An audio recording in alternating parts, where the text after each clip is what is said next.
Imagine waking up in a world where your mind no longer belongs to you, where every thought, every word you speak, every memory you have can be rewritten at any moment. And the worst part, you wouldn't even notice. This isn't fiction. This is happening right now. Truth is no longer a fact, it's a construction. Fear has become a tool of control. Manipulation isn't done with chains, but with words. Do you really think you're in control of your thoughts? Or have you already been programmed without realizing it? George Orwell tried to warn us. 1984 wasn't just a book, it was a manual. If you think you're safe, think again. Brainwashing isn't just a concept from dystopian fiction. It's a psychological process deeply rooted in human behavior. The term evokes images of forced reprogramming, where individuals lose their autonomy and become puppets of an ideology, a government, or even a social movement. But how does this really happen? Brainwashing is not a single act, but rather a gradual process of psychological conditioning, where external forces shape thoughts, beliefs, and actions, often without the person even realizing it. This process isn't limited to totalitarian regimes. It occurs in politics, religion, advertising, and even social media.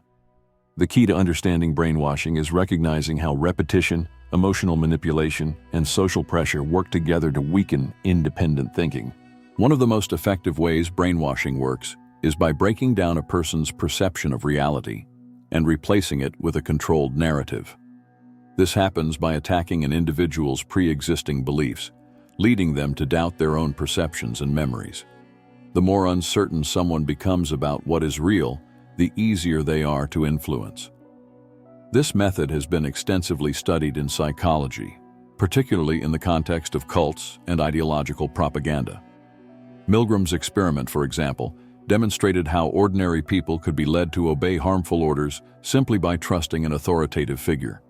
Similarly, Ash's conformity experiment revealed how individuals abandon their own logic when they see a group unanimously supporting an obviously wrong answer. When these psychological tendencies are used strategically, controlling human behavior becomes frighteningly easy. In 1984, George Orwell amplifies these real-world principles into a system of total control. In the novel, the party uses a combination of fear, isolation, and information manipulation to reprogram its citizens, making them completely dependent on its version of reality.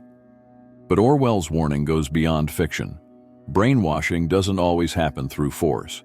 It can be done through persuasion, repetition, and even entertainment. When we become too comfortable accepting what is given to us without question, we risk living in a reality shaped by others, not by our own critical thinking. Control over information is one of the most powerful tools for shaping people's perception of reality. When you control what people know, you control what they believe.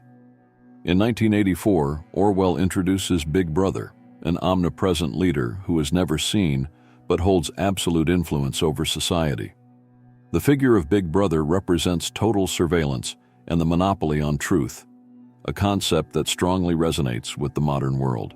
Today, information control doesn't just happen through authoritarian governments. It also occurs through big tech corporations, social media, and algorithms that decide what we see and what gets buried. What Orwell once described as a dystopia has in many ways become a feature of contemporary society. The panopticon theory, created by philosopher Jeremy Bentham and later analyzed by Michel Foucault, helps explain this phenomenon. The panopticon is a prison model where inmates never know if they are being watched, leading them to self-censor at all times. This idea perfectly applies to the modern world. In 1984, telescreens monitor citizens 24/7, making surveillance a social norm. Today, surveillance is more subtle through digital tracking, facial recognition, and media influence shaping behaviors. As a result, people change their actions not just out of fear of punishment, but because they internalize this surveillance as a natural part of their lives. This manipulation doesn't just control what we can or cannot say, it also shapes what we believe to be true. When information is filtered or distorted, reality itself becomes malleable. In totalitarian regimes, full control over the media allows the government to create fictitious enemies and imaginary crises to justify repressive actions. In democracies, fragmented information and algorithmic filtering create echo chambers, where people only consume content that reinforces their existing beliefs. The real danger is this: when truth becomes relative, the power to define reality falls into the hands of those who control the information. One of the most disturbing concepts in 1984 is doublethink, the ability to accept two contradictory beliefs at the same time without recognizing the contradiction. In the novel, citizens are trained to believe that war is peace, freedom is slavery, and ignorance is strength. This psychological mechanism allows the government to continuously rewrite reality without people questioning their own contradictions. But doublethink is not just fiction. It exists in political propaganda, media narratives, and ideological movements that shape society. It enables people to accept ideas that, under rational analysis, would be impossible to sustain. Modern psychology explains this phenomenon as cognitive dissonance, a concept developed by psychologist Leon Festinger. This occurs when someone holds two conflicting beliefs, creating intense mental discomfort. To reduce this tension, people tend to justify, distort, or ignore information that contradicts their pre-existing beliefs. That's why individuals can strongly support one idea today and the complete opposite tomorrow without realizing the contradiction. In 1984, the party manipulates this psychological weakness to make citizens incapable of challenging imposed realities. If someone begins to question things, they quickly rationalize the new dogma until it makes sense within their worldview. Doublethink has real-world implications today. When governments, corporations, or social groups encourage this type of thinking, they create a population that is easier to control because it accepts radical shifts in messaging without resistance. This is evident during moments of crisis, when official statements change drastically within short periods, yet most people accept them without question. If the public is conditioned to doublethink, they can believe something is true today and false tomorrow, without ever noticing the inconsistency. Orwell warns us that when truth becomes fluid and manipulable, power no longer belongs to reason. It belongs to those who control the narrative. Words are not just tools of communication. They shape how we think and perceive the world. George Orwell understood this deeply, and in 1984 he introduced Newspeak, a language designed by the party to restrict critical thinking. The idea behind this artificial language is simple. If certain concepts cease to exist in the vocabulary, it becomes impossible to think about them. In this way, not only is free speech eliminated, but even the ability to conceive dissenting thoughts disappears. Orwell shows us that whoever controls language controls people's minds. The connection between language and thought is widely studied in psychology and linguistics. The Sapir-Whorf hypothesis, for instance, suggests that the structure of a language directly influences how we perceive and interpret reality. This means that changes in a society's vocabulary can alter its collective behavior. In 1984, words that could encourage resistance, such as freedom and justice, are modified or erased. In the real world, this strategy is often used in politics and media, where certain words are redefined to create new emotional associations. Terms that were once neutral can be turned into weapons of propaganda, fueling social and emotional divisions. The manipulation of language is more present in our daily lives than we might think. Governments, corporations, and social movements often create new terms or modify old ones to push agendas and shape public emotion.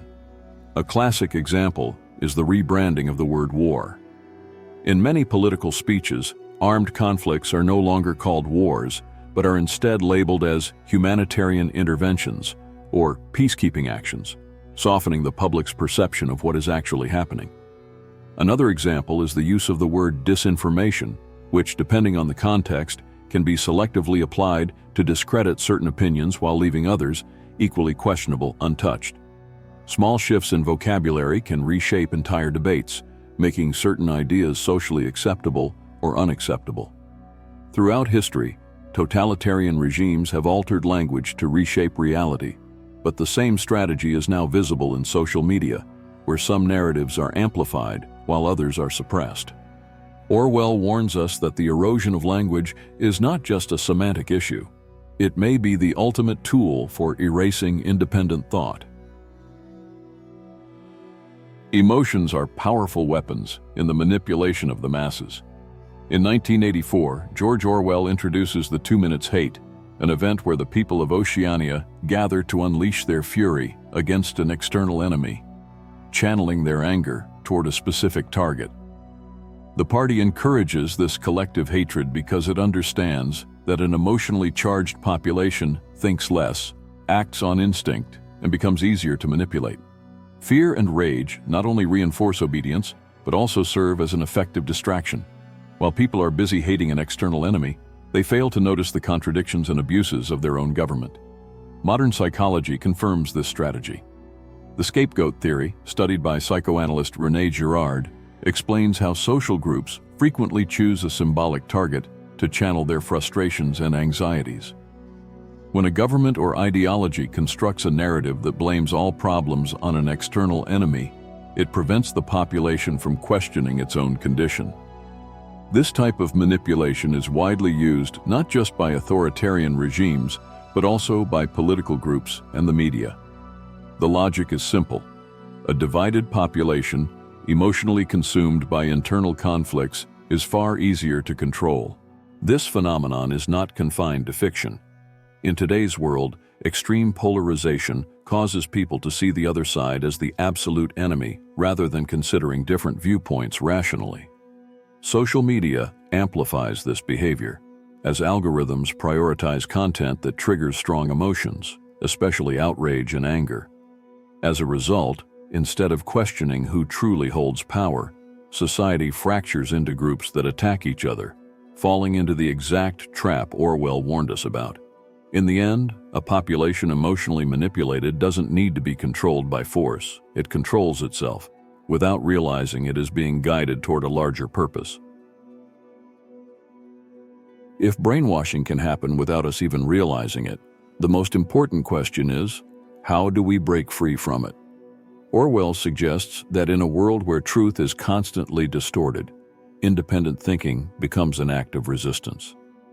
In 1984, Winston Smith tries to escape the party's influence by questioning his reality and seeking the truth on his own. However, the book shows just how difficult that journey can be, because most people prefer the comfort of conformity over the discomfort of thinking for themselves. In the real world, the same dilemma applies. The more someone gets used to accepting information without questioning it, the more vulnerable they become to manipulation. Psychology gives us some clues on how to break this cycle. One fundamental concept is metacognition, which means thinking about your own thinking. To escape brainwashing, it's essential to question your own beliefs and analyze how they were formed. Another powerful tool is media literacy, the ability to recognize bias in news, advertisements, and political speeches. Additionally, studies show that exposing yourself to different perspectives strengthens critical thinking, forcing the brain to consider multiple viewpoints before forming a final opinion. Breaking free from brainwashing doesn't happen overnight. It's a continuous process of reflection and seeking knowledge. Avoiding manipulation requires an active approach. Seek out diverse sources of information, question absolute narratives, and develop a skeptical mindset toward emotionally charged messages. Orwell warns us that freedom is not just about the absence of censorship. It's about having the ability to see the truth, even when everyone around you believes the opposite. In a world where misinformation and emotional manipulation are constant, the only way to escape brainwashing is to regain control over your own thoughts. Now stop for a moment and ask yourself, how many of your opinions were truly formed by you, and how many were implanted without you even noticing? If what you believe was just the reflection of a carefully constructed narrative, how would you know? I'd love to hear your thoughts on this. Have you ever noticed situations where the truth was manipulated around you? Have you ever questioned whether something you always believed was actually shaped by external influences? Drop a comment below. I really want to know what you think. If this video resonated with you, share it with someone who also needs to understand how the world shapes our thoughts. Maybe this is the missing piece that will help them see reality more clearly. And of course, leave a like so that YouTube recognizes this as valuable content and recommends it to more people. Subscribe to the channel and turn on notifications so you don't miss the next videos, because this is just the beginning of the journey to seeing beyond what we're told. Thank you for your time and for being here. I'll see you in the next video.